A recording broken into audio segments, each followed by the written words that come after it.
I remember. I remember a time when a new Terrence Malick film was an event, a cause for celebration. We worshipped at the Tree of Life. There was wonder in our hearts. Then, something changed. A fog spread across the land. We were like leaves, drifting in the darkness, scattered along the vast river of time. You kept making movies, but we stopped watching them. We stopped caring about them. Terry, what happened? I can't keep that up anymore. Sorry. Anyway, back when I started this channel in 2011, the same year The Tree of Life was released, I put as the channel description pretty much the Terrence Malick of YouTube. It was a joke, since he was this guy who made like one movie per decade and they were these long, beautiful art films. So the idea of the Terrence Malick of YouTube was an absurd, nonsensical thing. I don't know, I thought it was pretty funny. That's actually still on the channel. I never bothered to change it, but now it has a totally different meaning. Terrence Malick is no longer a guy who disappears for 10 years at a time. In the past 7 years, he's made 4 movies. That's a pretty steady rate for any filmmaker. But here's the thing. I haven't seen any of the movies he's made since 2011. In fact, almost no one has. Despite him being one of the most celebrated directors of the past 40 years and the movies starring a slew of A-list actors, they have each made less than $1 million. There's To the Wonder from 2013, starring Ben Affleck, Rachel McAdams, Olga Kurylenko, and Javier Bardem. Total gross, $587,615. Then Night of Cups from 2016, starring Christian Bale, Cate Blanchett, and Natalie Portman. Total gross, $566,006. And in 2017, Song to Song, starring Ryan Gosling, Michael Fassbender, Rooney Mara, Cate Blanchett, and Natalie Portman. Total gross, $443,684. How do these movies starring those actors make so small an impact? You'd think a movie about the music industry starring Ryan Gosling just 3 months after La La Land would be an easy sell, but apparently not. Also, all of these movies are shot by Emmanuel Lubezki, the cinematographer film nerds all seem to worship, but I guess they don't worship these movies. To put this in perspective, Malick's previous movies, while not blockbusters, would reliably make their budgets back. The Tree of Life, a pretty weird art movie, made $50 million. So what happened? Why did we all collectively stop caring? Why did I stop caring? Each time a new Malick film would come out, I would keep meaning to see it, and then I just wouldn't. Did he change? Did we change? Did his movies become less special if we weren't waiting 8 years for each new one? That's what I want to find out. Now, context is important. I want to understand these recent movies in the context of his whole career. So I figure the most logical thing to do is to watch all of his movies in order to see how he evolved and changed over time.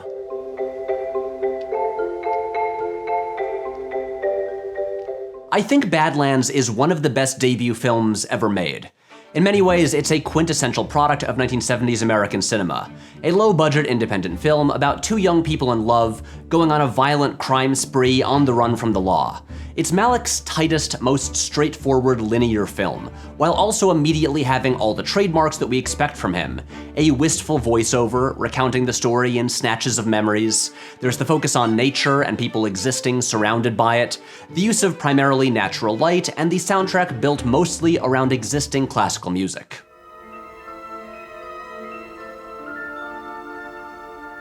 Days of Heaven is a big shift forward for Malick's approach.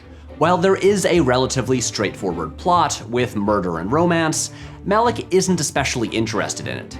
This was where he started what would become standard practice for him going forward, throwing out the script, improvising much of what they shot, focusing on images of light and movement over conventional dialogue, and forming it into something coherent over a multi-year editing process. After Days of Heaven, Malick did not make another film for 20 years.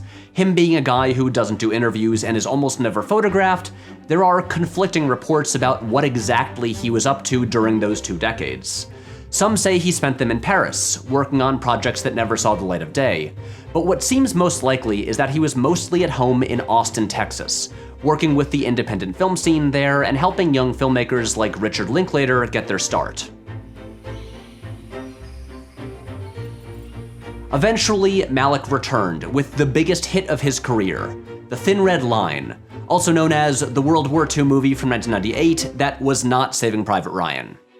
It's kind of a fulcrum point in his filmography, the place where the style that would overtake his later movies first appeared. It has the kind of scenes that Malick usually avoided, scenes of traditional conflict, suspense, and action, where characters argue and try to accomplish clearly defined goals. It is a war movie, and there are several visceral, thrilling battle sequences.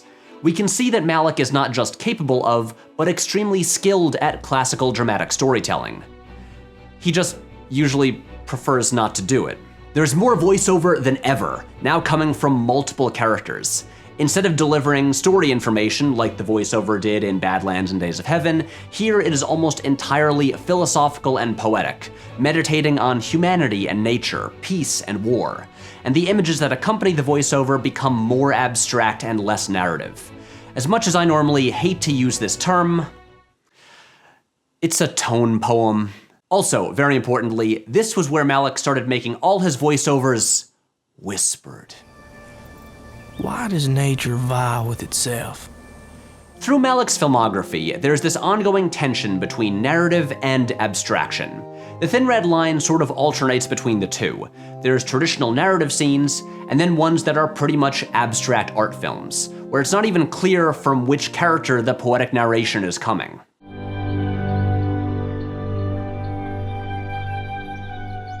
Knowing where Malick will eventually end up, one would expect the New World to go further with The Thin Red Line's fragmented poetic art film stuff. But it actually feels closer to the approach of Days of Heaven. On paper, it's a classic historical drama with a large serving of romance. It's the story of the founding of Jamestown and John Smith and Pocahontas.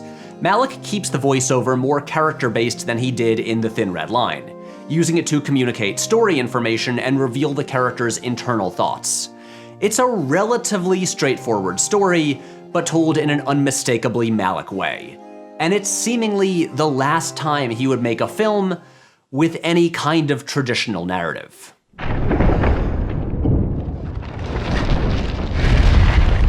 And then, of course, there's the big one. The time Terrence Malick made a movie with dinosaurs.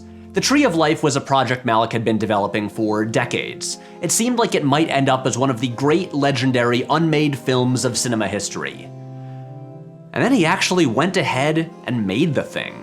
Here, Malick arrived upon the approach to filmmaking he seemed to have been building to, and would double down on going forward. Instead of a regular narrative through line, what you might call a story is composed of fragments of memories and small vignettes. It's the approach of the quieter sections of The Thin Red Line expanded to the entire movie. This time he's focusing on both the smallest and largest subjects of his career. A family in the Texas suburbs in the 1950s, but framed against the creation of the universe. It's both autobiographical and universal. It's a weird, challenging art movie, and it turned out to be pretty successful. It won the Palme d'Or at the Cannes Film Festival, it was nominated for Best Picture at the Oscars, and it made $50 million worldwide. That was in 2011. After that, everything changed, and a new phase of Malick's career began.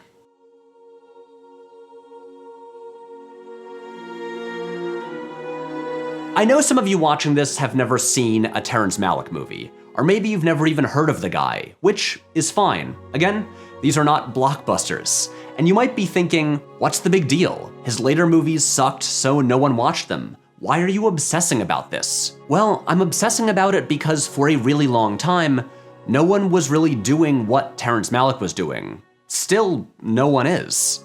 It wasn't just the mystery and reclusiveness, although that added to the excitement of each new movie. His entire approach was unique. He would create hours and hours of scenes and characters and stories that were left on the cutting room floor.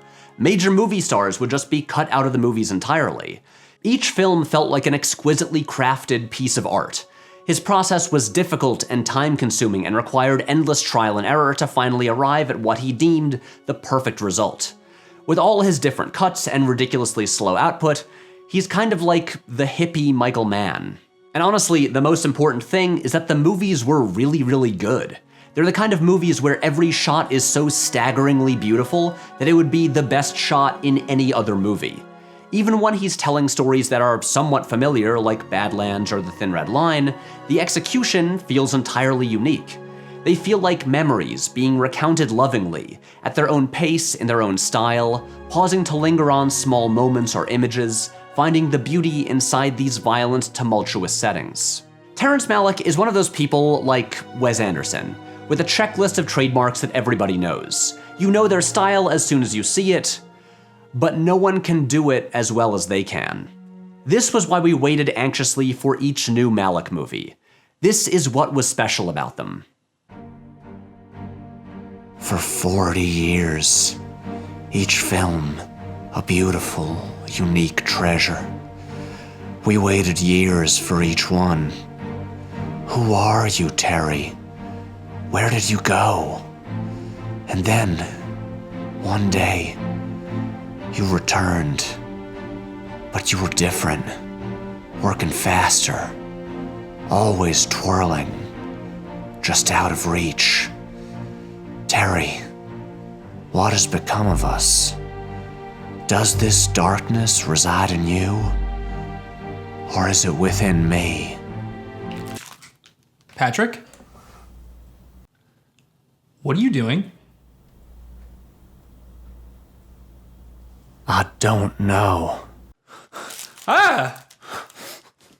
The last review Roger Ebert filed before his death in 2013 was for Malick's film To the Wonder.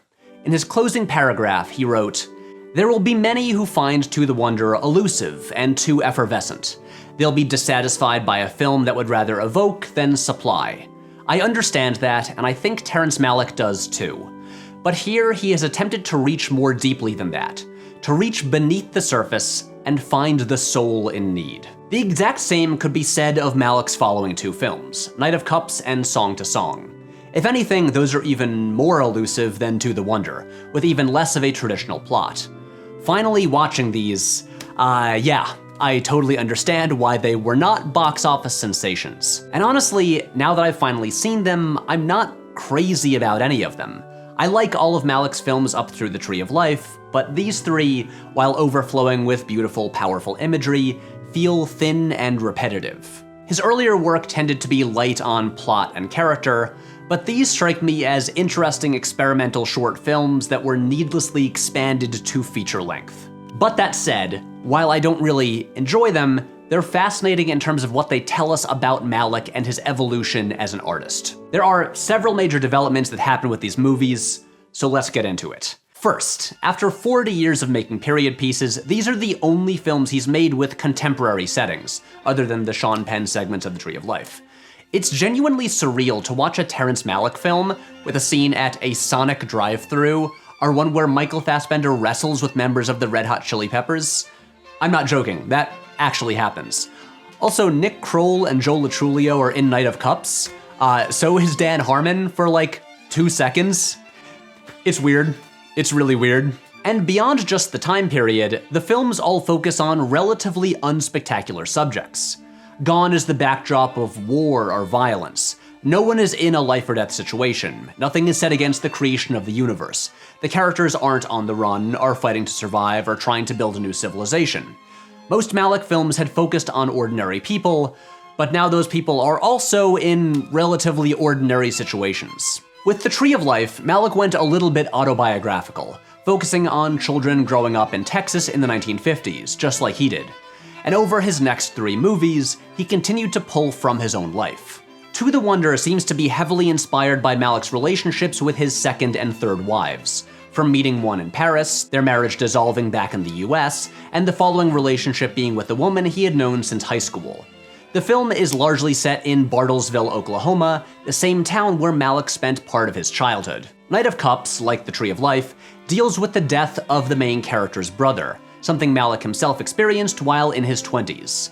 That film also seems to be Malick's cynical take on the film industry, while Song to Song is his love letter to Austin, Texas, where he has lived for the past decade. But the most significant thing about Malick's recent movies is his stylistic evolution. In the ongoing tension between narrative and abstraction that dominated his work, this was where abstraction finally won out. The characters are no longer really characters in the traditional narrative sense. Like, what do we actually know about Ben Affleck in To the Wonder? He lives in Oklahoma. He's kind of sad. He seems to be like an environmental inspector or consultant or something. The films flee from the core elements of narrative cinema. There's less dialogue than ever. Instead of traditional scenes, we see fragments of moments. If Malick's earlier films felt like someone recounting the memory of an eventful time in their life, these feel like someone attempting to describe a dream they only half remember, while also describing it in a whisper, placing great meaning upon every word.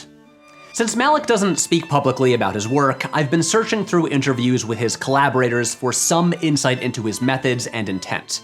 On these 3 films, he didn't use scripts, instead having the actors improvise based on notes and ideas he would present to them. But the most important direction seems to be one he gave to Olga Kurylenko on To the Wonder.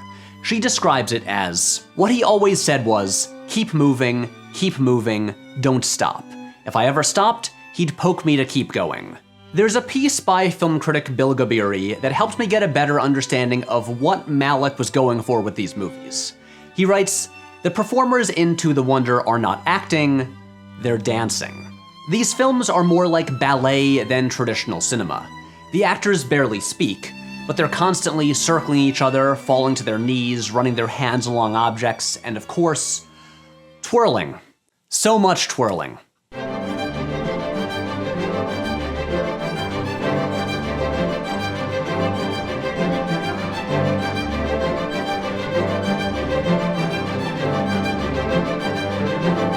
Malick's producer, Sarah Green, said he wanted actors who really could stand in for the male and female of the species, who seemed iconic in that way.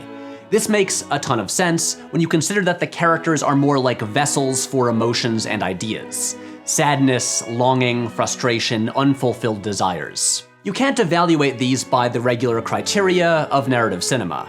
You can't really complain that Christian Bale's character in Knight of Cups is too passive, because that's missing the point. He's not even really a character. He's a figure who drifts through scenarios, representing an idea. With these 3 films, which I'm going to start calling the Tough Twirling Trilogy, Malick's filmmaking approach has evolved into a new form. He's working faster, more organically with a smaller crew, having famous movie stars essentially dance through scenarios representing his own thoughts and life, from which he takes fragments and assembles them into something that resembles a musical symphony more than it does a conventional movie. To describe these... oh god, I don't want to do it. I hate this term. I don't want to say it twice in one video. I don't know how else to put it. Okay. I gotta do it. These are tone poems. The thing about the Tough Twirling Trilogy is that they almost seem better suited for being screened as experiential visual art pieces in a museum than as movies in a theater. The presence of the big famous movie stars throws us off, conditioning us to expect some sort of classical, satisfying story with normal characters and scenes. It's common for great filmmakers to reach a point where their best work is clearly behind them. Of the premier American filmmakers of the 1970s, for every Spielberg or Scorsese who continue to produce acclaimed, relevant work, there's a De Palma or Coppola who just seemed to lose something as time went on. But Malick doesn't really fall into either category. His recent work is less popular and successful, but it's not tired or lazy. Suddenly, in his 70s, he gained this new youthful passion and inspiration. He did what we wish all filmmakers would do. He grew and evolved. I don't especially like these movies, but I'm glad he's making them. And apparently, his next film, A Hidden Life, which recently premiered at the Cannes Film Festival and opens in theaters later this year, is a return to the more structured, scripted historical drama of his earlier work. Old Terry Malick, just when you think you have him figured out, he evolves again. I hope he lives to 100 and has a new phase of his career every decade. Make a movie that's all about dinosaurs. Give the dinosaurs voiceovers. I don't know. Malick's a funny guy. Here's the video of him dancing.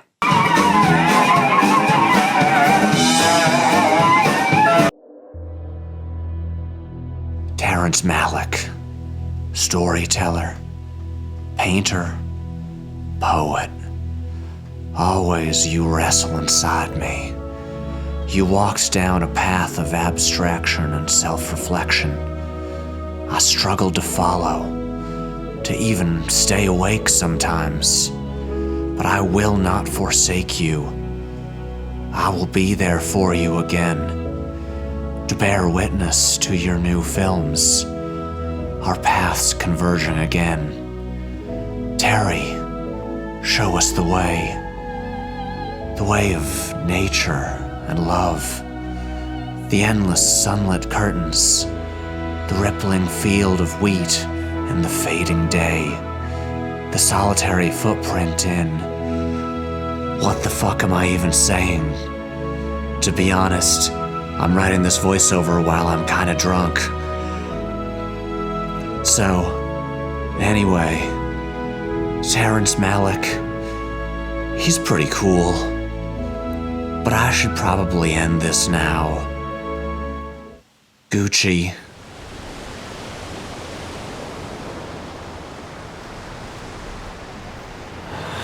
Are you done twirling yet? Can we please go home? Not just yet. Because first, I want to talk about our sponsor for this episode. It's called Curiosity Stream. It's a streaming service dedicated to documentary and nonfiction programming with over 2,400 titles to choose from. Actually, that sounds pretty cool. Most of Terrence Malick's films are set throughout American history. The guy is obsessed with the past and making his movies as authentic and historically accurate as possible. So if you're watching them and are like, hey, all the shots of trees and water are great, but I kind of want to know more about the historical setting, then you should take a look at the documentaries available on Curiosity Stream. For example, if you watched The New World and want to know more about the history of Native American tribes, check out the series Chiefs. If you watched The Tree of Life and want to know more about the creation of the universe, then check out the documentary Birth of the Solar System. Or if you liked The Thin Red Line and want to know more about World War II, they have plenty of documentaries on that. I recommend DC-3 Story, The Plane That Changed the World. And beyond those, they've got more than 2,400 other titles to choose from. A subscription is just $2.99 per month, but you can get your first 31 days totally, completely free if you sign up now at curiositystream.com/Patrick H. Willems and use the promo code Patrick H. Willems. There's a link in the description. So look, it's gonna be a couple weeks until the next video is out, so you might as well sign up and learn some stuff in the meantime. Hello everyone, welcome back. Thank you so much for watching. I'm glad you stuck with me as I took a break from talking about big, expensive franchise movies this week, because look, I contain multitudes and I like to watch art house films as well, and I hope you enjoy watching videos about them. If you missed the announcement last week, I think it was last week, yeah, our podcast is back. What was once We Heart Hartnett is now Can't Get Enough of Keanu. It's available on all podcast platforms. It's a podcast about the filmography of Keanu Reeves. We're starting with the John Wick trilogy, then jumping back to the beginning. I think it's pretty fun, and you should totally go subscribe to that wherever you listen to podcasts. Other important news, I'm heading to California in a little over a week. I will be at VidCon, and then the following week I will be at San Diego Comic-Con. So if you'll be at either of those things, say hello. I'll just be wandering around trying to figure out what's going on. And of course, I have to mention it every time, on Patreon we are now less than 100 people away from our goal, where I will take my parents to see Avengers Endgame, which is being re-released in theaters, so the timing is perfect. So if you want to make that happen, go check out the Patreon, throw a buck that way. And of course, you know all the usual stuff. It's written on the screen right here, you can see it. So look, I'll be back here soon. The next video will probably come out while I'm in California. All right, bye.